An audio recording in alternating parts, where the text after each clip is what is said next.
you will be tested. In fact, part of the remembering phase is to reinforce the new clarity, the new ways of operating, the new beliefs.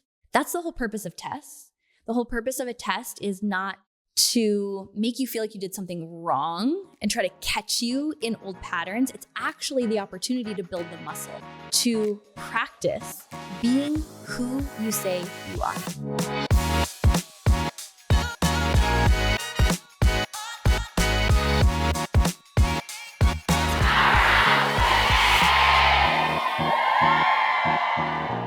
We are back. This is part 4 of a series we're calling The Upgrade, about how to actually, tangibly create an identity upgrade, step into the version of you who has everything that you desire.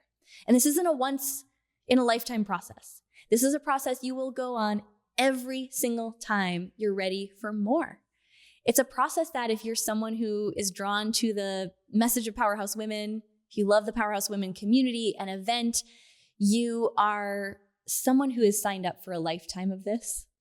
And so I thought it was really important, especially heading into the 2025 Powerhouse Women event, to break down this process into a framework that you can follow to be able to spot where you're at in the transformation journey and know how to support yourself, know what you need, be able to just put words to what you're feeling so that you know you're not crazy, and so that you remember that you're not alone. So this is part 4. I highly encourage you, if you've missed parts 1 through 3, go back and listen from the beginning. This is all going to make so much more sense if you allow it to build one phase on the last phase. But what I shared in the first part is that this is not necessarily a linear journey. We've come through some of the most uncomfortable parts of the journey, and now today we're going to talk about phase 4, which is the remembering.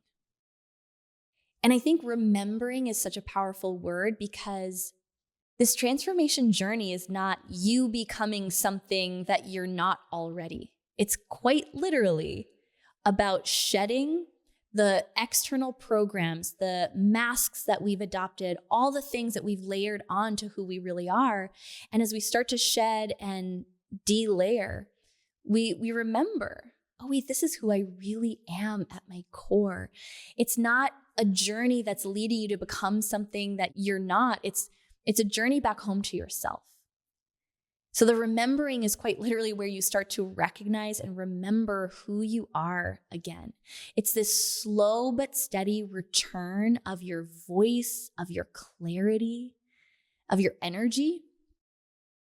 It's where you're not reacting to things the way that you used to. You've shed patterns, you've shifted things. You don't feel pulled to the same responses that you once defaulted to. You're learning how to live from a deeper connection to your truth. And you're starting to disconnect from the ways that you would perform, thinking that that's how you would gain love and recognition and validation. The remembering is kind of like this sort of spiritual homecoming. But it's like a homecoming where all the furniture's been rearranged and you kind of need to learn how to live in this new reality. So it's like this moment where your old patterns still show up, but they don't feel as relevant anymore. You're not as tempted to default to the old ways of being. Or if you default to that way of being, you notice that, wait, that doesn't really fit. That's not really who I am anymore. You're not really chasing certainty as much, but if you're anything like me, you still catch yourself kind of wondering like, all right, like when is my new life going to arrive? But I think the remembering is such an important phase. And why I wanted to put words to it is because it's this slow burn into true embodiment. It's almost like the thawing of the identity that has been covered with layers and layers of who we thought we had to be.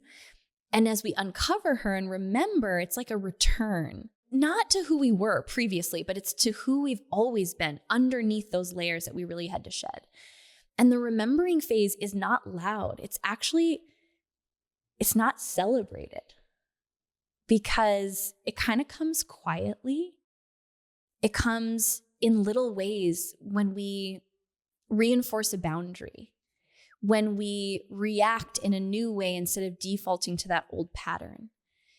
When you notice that you're not responding to the same triggers or you don't need the same kind of approval, you just feel more at peace. And especially if some of the layers that you've shed were built on an identity that did not know how to be at peace, it can feel like, okay, is this really it? I feel like this is very much the season that I've been in recently. And it kind of is like, wait, is this what did I go through all of that just to feel at peace with myself and not need to achieve anything in order to feel worthy of being happy? And then I just have to laugh at that because I'm like, yeah, that's actually the whole point. But because I'm kind of still like little baby deer legs into this new embodiment of the woman that I'm becoming next, I think there's still this part of me that's like looking around going, okay, is this it? Is this all that, this is all that there is? Okay, good, got it. And I think it's important to put words to this and distinguish it from the final phase, which we'll talk about in the next episode. But, you just feel more present. And with more presence, you start to find more richness in your everyday routines, in your relationships. It might feel like you're moving more slowly, but that's important because you're still learning how to embody this new identity. But what's different is now there's more self-trust. That's why building self-trust has been such a big part of the previous phases, because that self-trust is actually what changes everything. It's almost kind of like coming back online. Like if anyone is the same age demographic as me or remembers when the internet was invented and you got like kicked offline and it took like a while, especially in like the dial-up days, it took a little while for things to come back online. Now it's like the Wi-Fi gets kicked out. It's usually back on within minutes. But you realize that there's like this recognition. You start to recognize yourself again. It's like something's coming back online that had to go offline in order for you to recalibrate. But this time you're coming back to yourself and you're recognizing yourself again, but without the masks that you used to relate to. So it's subtle at first. It's like, it comes in the form of like a new desire that you weren't as tapped into before, and a boundary that you have no trouble holding. And you used to really struggle with that. You're not chasing, you're not proving, you're not performing. I find that I apologize a lot less, especially recovering people pleasers. You might find that you just don't really feel the need to explain yourself as much. So it's like I'm remembering who I really am and who I'm here to become simultaneously. Some of the emotions you might notice in this phase, like I said, is almost like this sense of peace that you don't know what to do with. And especially if you realize that you operated best in chaos, you might find yourself a little bit uncomfortable with that sense of peace. And there's like this confidence without yet having the evidence. That's why the remembering phase is so crucial, because you will feel this solid, grounded sense of confidence, but you don't actually have the evidence yet. So sitting here today, as I record this, I have a sense of what the fifth phase looks like because I've had it in previous seasons. But in this most recent identity upgrade, I still don't have all the external evidence that the change that I've undergone is bringing in new external things. But I want to speak to, this is a key part. I feel like with each phase, I want to pull out this key part that is so transformational, but it can usually be the most uncomfortable part of the phase. And in the remembering phase, it is this: you will be tested. In fact, part of the remembering phase is to reinforce the new clarity, the new ways of operating, the new beliefs. They have to be tested.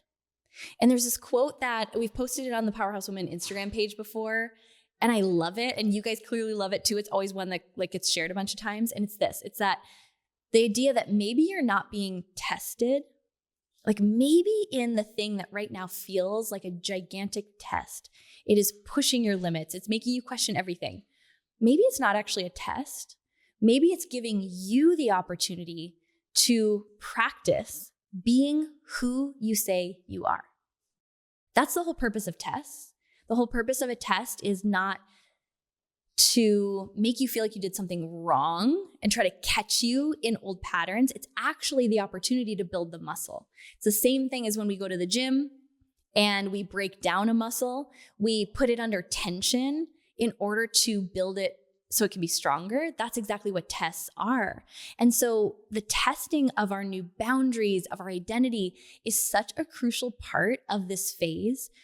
But that's the part where I feel like if I don't know that the tests are a part of the phase and they're actually an indication that I'm doing things right, then I can start to feel like I'm doing something wrong or my identity upgrade is irrelevant and I haven't achieved it, when the opposite is the case. So like I said, you're going to feel a little bit like a baby deer with new legs in this embodiment of your new self. You're going to catch yourself in old patterns, but choose differently. You're going to make more aligned decisions, even if they feel kind of small. And you might wonder if like anything is actually happening. Like it doesn't seem like there's that much externally that has changed. However, if you look for it, I guarantee that you're going to feel internally like there is a huge change. You feel different. So just remember that if you're being tested, if you're being given the opportunity, especially if you've reframed some really deep, big patterns, you will be tested. And those are just an opportunity for you to reinforce your full embodiment of the new you. So what do you need when you're in this remembering phase? I think it's so important to recognize ourselves for the small milestones, especially the internal milestones. It's so easy to celebrate ourselves for external success, but did you set a boundary and reinforce it? Celebrate yourself for that. Celebrate yourself for, saying no to the shiny test that you would have normally totally gone for because it felt really good in the moment. When we acknowledge ourselves and validate ourselves for those small steps, we compound and the snowball effect starts to build more confidence on the other side. Remember also that slow doesn't mean you're stuck. That feeling as though the results are coming a little bit slowly doesn't mean you did something wrong. It actually just means that you're being asked to anchor into the embodiment even more. And eventually the result is going to show up and it's almost going to be like, oh, there's that thing. I knew it would come. Because I've been really grounding into the internal transformation that I knew would produce it. It's important also, I think, to hold this paradox of like feeling kind of new and not quite there yet, and understand that that is a part of the full embodiment. Just like anytime we attempt something new, there's this phase where we're not quite grounded into it yet. And especially if you've had a lot of success being a previous version of yourself, whenever you're going back to being a beginner at something, and this is a brand new identity, so you're a beginner at it, you're going to have this phase where, especially if you've created a lot of success in other places, we forget what it feels like to be a beginner sometimes, to have those little baby deer legs. So I think that's an important piece to remember with. And, I think on the tests, to remember that you're not being tested because you're being asked to prove anything. You're actually being invited to embody who you already know yourself to be even more deeply. And those are the moments that we continue to build that trust within ourselves. So here are some daily support practices when you're in this remembering phase. Again, this is kind of when you're starting to come out of the gap. You don't feel as uncomfortable with the solitude. You're noticing that you're being tested. A test is actually, I get excited when I get tested because it means that I'm actually moving into this remembering and then into the final phase, which we'll talk about in the next episode. So just practices that can help me to connect with the progress that I'm making. Again, we keep recommending journaling, some kind of a journaling practice, asking yourself, what have I done lately that does reflect the woman that I'm becoming, the person that I say I am? Journal about the tests and the way that you handled them. That way you can look back and see the evidence of your own growth. and celebrate those small wins. Celebrate those powerhouse moments. Don't wait for the big win, the external result. The more that you can anchor into a feeling of celebration over the small wins, the faster you will call in the big external results. And again, once they arrive, it'll kind of land in your nervous system, kind of like, oh, okay, that's kind of cool. Because you're just in a energy of expectation. You knew it would come because you've been building yourself as the container that could hold it. And then, as hard as it is, honor the tests. When that trigger reappears, when you find yourself being pulled into a dynamic that you're like, God, I thought I had evolved past this. In that moment, pause, acknowledge it for what it is. Oh, wait a minute. This means I am getting closer to fully embodying the version of myself that I know I'm becoming.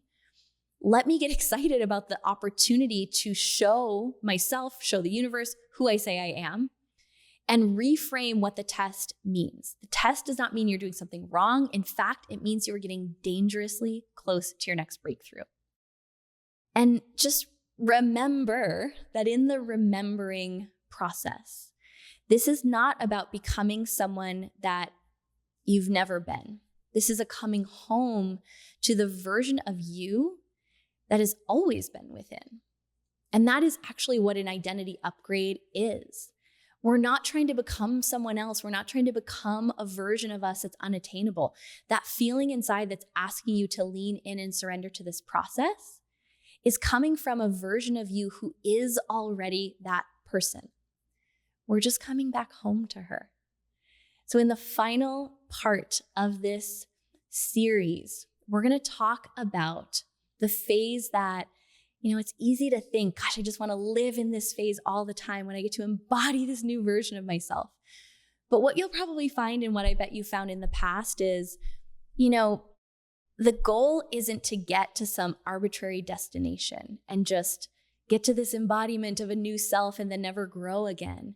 In fact, I find that when I get to the top of that mountain, I'm most excited to go back to the bottom and start all over again, because the trust that I build with myself, the love, like the actual self-love that I build every single time I surrender to an invitation to grow and to upgrade, I just fall deeper and deeper in love with my soul, with the person that I am. And so while it's exciting to get to the end of this journey, and we're going to dive deep into it in the next episode, I just want you to remember that what if we fell in love and we celebrated and honored and enjoyed the process of getting there just as much as we enjoyed being at the celebratory moment where we look back and we see that everything we've been through was for a purpose. So join us for part 5 of the upgrade in the next episode. I'll see you there.